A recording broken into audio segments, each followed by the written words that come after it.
Correction du sujet, économiser de l'énergie en recyclant des canettes en aluminium. Donc, on vous expliquait que l'aluminium peut être recyclé. Alors, il peut être recyclé, on vous donnait pas mal de renseignements sur ce recyclage, en faisant tout simplement récupérer de matériel déjà utilisé en aluminium, donc des canettes, qu'on fait fondre, et on vous donnait beaucoup de renseignements sur ce recyclage. Et puis on vous disait que pour avoir de l'aluminium, une deuxième solution, c'était directement de le produire à partir de la bauxite, qui est un minerai qu'on va extraire, et en effectuant une électrolyse. Donc on a deux solutions pour avoir de l'aluminium. Et on va tout de suite, vous aviez pas mal de données, on va tout de suite passer à la question préliminaire. On vous disait soit Q, la charge totale, est changée au cours d'une électrolyse, et U, la tension délivrée, la tension électrique aux bornes de l'électrolyse, montrait que E est égal à Q fois U, en sachant que dans les données, vous aviez pas mal de renseignements, c'était une question facile. Vous aviez l'expression de la puissance électrique, P égale à U fois I, et vous aviez une relation entre l'intensité, la charge Q et delta T. Alors, on va tout simplement noter ces relations, et puis on va rappeler quelle est l'expression ici. Nous, ce qu'on veut faire apparaître, c'est l'énergie. Donc, quelle est l'expression de l'énergie? E égale à P fois delta T. On va remplacer P par U fois I, et on va remplacer I par son expression. Et donc, ça va nous donner U fois Q sur delta T fois delta T. Les delta T vont s'annuler, et on trouvait que E est égal à U fois Q. Donc, c'est bien ce qui était demandé dans l'énoncé. Ensuite, en deuxième question, on vous demande de calculer l'énergie utile correspondant à la variation d'énergie interne nécessaire à l'élévation de température de 20 à 660 degrés pour une masse d'1 kg. Alors, quand on veut essayer de changer la température d'un corps, il va falloir apporter de l'énergie. Et la relation, la formule de l'énergie qu'on va devoir fournir, c'est MC fois delta T, avec M, la masse de la matière qu'on souhaite chauffer. Ici, c'est 1 kg. C, alors C était donné dans l'énoncé, vous aviez la capacité thermique massique, vous l'aviez à l'état solide ou à l'état liquide. Ici, c'était bien indiqué que c'était donné à l'état solide. Et puis, multiplié par la différence de température, et on trouvait 576 kJ. Ensuite, on va passer au problème. Il faut montrer que l'énergie consommée pour le recyclage d'une canette, il est très inférieur à l'énergie consommée pour la fabrication d'une canette à partir de la bauxite. Donc, il va falloir calculer ces deux énergies. L'énergie pour le recyclage d'une canette, combien est-ce qu'on a besoin d'énergie, et l'énergie pour la production d'une canette à partir de la bauxite. Alors, on va commencer avec l'énergie consommée pour le recyclage, en sachant que vous aviez des données dans le texte. Voilà, on vous disait que quand on allait recycler, il y avait plusieurs étapes. Il y a des énergies qui étaient tout de suite fournies, cette première énergie, cette deuxième énergie. Et puis, il y a une énergie ici qui n'était pas donnée. C'est l'énergie quand justement on fait chauffer l'aluminium de 20 à 660 degrés. En fait, cette énergie-là, on l'avait calculée tout à l'heure, donc on a aussi cette valeur. Donc on connaît toutes les énergies qui sont utiles pour faire fondre l'aluminium. On va tout simplement les sommer. Mais attention, on vous disait que le rendement énergétique du processus n'est que de 45%. C'est-à-dire que effectivement, pour faire fondre 1 kg d'énergie, on a besoin de fournir à l'aluminium toute cette énergie-là, mais en réalité, on en fournit beaucoup plus, étant donné qu'il y a une partie qui va être perdue. Donc on sait combien on va devoir en fournir, étant donné que le rendement était donné.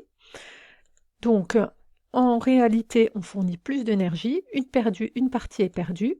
Le rendement, c'est l'énergie utile à la canette, donc c'est effectivement ce que a besoin la canette pour fondre, sur l'énergie que réellement est fournie, qui valait 45%. Donc, on en déduit que l'énergie totale qui est réellement fournie n'est pas simplement de 1 10 puissance joule, mais on trouvait 2,3 10 puissance 6 joules. Alors, il fallait être bien vigilant. Un petit piège. Là, attention, on a calculé l'énergie qu'il faut fournir pour faire fondre 1 kg d'aluminium. Or, une canette, c'est pas 1 kg. C'était donné au niveau des données. Une canette en aluminium, c'était 13,3 grammes. C'était donné ici à ce niveau-là. Donc, il fallait faire tout simplement un produit en croix pour savoir l'énergie nécessaire pour les 13,3 grammes. Et on trouvait une énergie de 3,07 kg. Donc maintenant, on va passer à l'énergie qui est consommée lors de la fabrication à partir de la bauxite. Donc, au niveau de l'électrolyse, les équations qui vont avoir lieu, ici, à la cathode, Al3+, plus 3 électrons vont donner de la L. Donc, c'est bien cette réaction qui va m'intéresser, c'est l'aluminium qu'on souhaite avoir. Et on sait justement quelle masse on va en avoir. On va en avoir 13,3 grammes pour une canette. Alors, l'énergie qu'il faut fournir, rappelez-vous, c'était donné au niveau du sujet.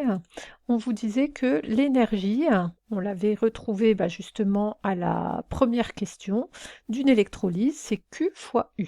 Donc on va déjà pouvoir noter cet élément-là. L'énergie, c'est Q fois U. Alors, première chose, on connaît U. C'était donné 4,5 volts. Donc qu'est-ce qu'il va falloir déterminer? Il va falloir déterminer la charge. Avec un autre renseignement au niveau du sujet, on vous disait que ici, une mole d'électrons possède une charge électrique de 9,65 10 puissance 4 coulombs. Donc on connaît la charge d'une mole d'électrons. Donc là, il faudrait qu'on sache combien on a de moles d'électrons qui vont entrer en jeu dans cette réaction chimique pour déterminer la charge. Donc, rappelons ici la charge pour une mole d'électrons. Il va falloir qu'on détermine, nous, à partir de notre équation, quelle est la quantité de matière d'électrons. Étant donné qu'on connaît la masse de l'aluminium, on pourra le faire facilement en écrivant les relations entre les quantités de matière des électrons et de l'aluminium. Donc en regardant les nombres stoichiométriques, on voit que la quantité de matière d'électrons sur 3 est égale à la quantité de matière de l'aluminium. Donc on en déduisait la quantité de matière des électrons, ici mise en jeu, était de 1,48 mol. Étant donné qu'on connaît la charge pour une mole d'électrons, on va pouvoir calculer la charge pour 1,48 mol d'électrons, tout simplement en faisant un produit en croix. Et on trouvait 1,42 10 puissance 5. Donc on a trouvé la valeur de Q, on connaît la valeur de U, donc on va pouvoir déterminer la valeur de l'énergie de l'électrolyse. On trouvait 6,41 10 puissance 5 joules. Alors pareil, avec un petit piège, on vous disait qu'on peut estimer que l'énergie électrique nécessaire représente 20% de l'énergie qui est réellement consommée. Donc c'est-à-dire qu'on ne fournit pas que ça comme énergie, ça ne représente que 20% de ce qu'on a fourni. Donc on va utiliser la relation sur le rendement et on va déterminer l'énergie qui est réellement consommée. Donc cette énergie consommée, elle était de 3,2 10 puissance 6 joules. Et rappelons-nous, ce qu'il fallait dans ce problème-là, c'était montrer que l'énergie consommée pour le recyclage est très inférieure à l'énergie consommée par l'électrolyse. Donc pour le recyclage, on l'a calculé, c'était 30,7. À partir de la bauxite, on vient de le trouver, effectivement. Pour la bauxite, on voit que c'est très supérieur. Donc on comparait tout simplement nos valeurs. Donc effectivement, on pouvait dire qu'on fait une grande économie d'énergie par le recyclage.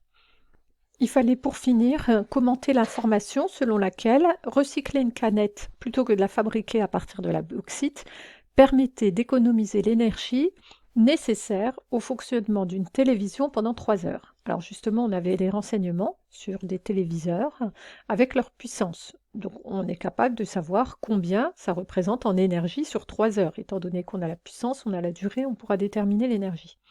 Nous, on sait l'économie d'énergie qui a été faite, puisque tout à l'heure, on a trouvé l'énergie par l'électrolyse et l'énergie par le recyclage. Donc on va faire la différence des deux. L'économie d'énergie était de 3,17 10 puissance 6 joules. Connaissant cette économie d'énergie, pour 3 heures, ça représente une puissance de combien? Sachant que delta E égale à P fois delta T, je vais en déduire la puissance pour une durée de 3 heures. Alors les heures, je vais les convertir en secondes et on trouvait 293 watts. Donc oui, qu'est-ce qu'on voit? On voit que ça correspond à peu près à la puissance d'un écran plasma. Donc effectivement, un écran plasma représente cette économie qui fonctionnerait pendant 3 heures, correspond à cette économie d'énergie.